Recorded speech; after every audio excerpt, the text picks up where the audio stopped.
हाँ जी सर, हमारे पास सवाल में ये दिया हुआ है कि एक आपके पास बेसिकली हॉरिजॉन्टल तो प्लैंक है जिसका कि मास दिया हुआ है m बराबर दिया हुआ है 100 kg, राइट।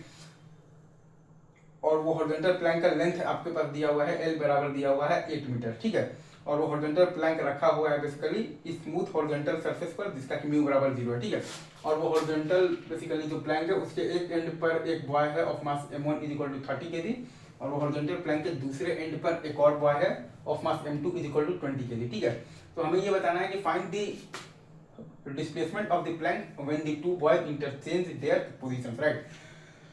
हमें ये बताना है कि find the displacement of the plank when the two boys interchange their positions. हमें ये बताना है कि find the displacement of the plank when the two boys interchange their positions, right. तो m1 का डिस्प्लेसमेंट हम लोग मान लिए हैं कि x है तो राइट डायरेक्शन में, तो m का डिस्प्लेसमेंट है आपके पास 8 - x है तो लेफ्ट डायरेक्शन में, और m2 का आपके पास जो डिस्प्लेसमेंट है वो आपके पास ऑटोमेटिकली आ जाएगा 16 - x आ जाएगा तो लेफ्ट डायरेक्शन में।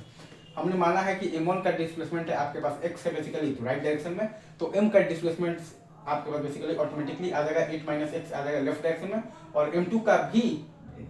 तो डिस्प्लेसमेंट आपके पास ऑटोमेटिकली आ जाएगा 16 - x आ जाएगा तो लेफ्ट डायरेक्शन में, राइट।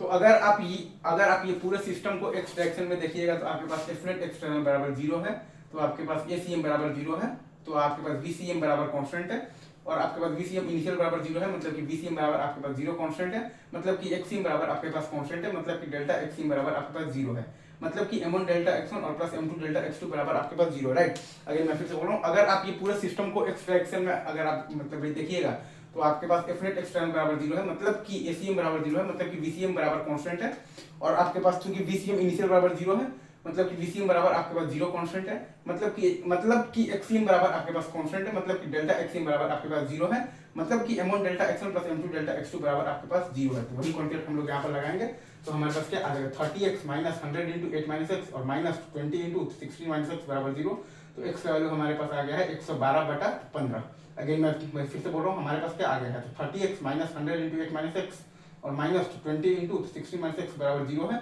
तो x का वैल्यू हमारे पास आ गया है 112/15, ठीक है।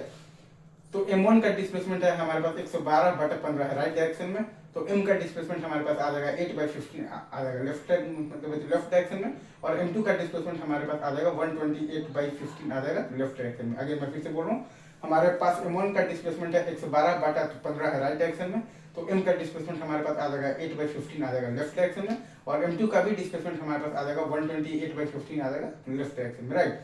इजी, चल आगे बढ़ते हैं।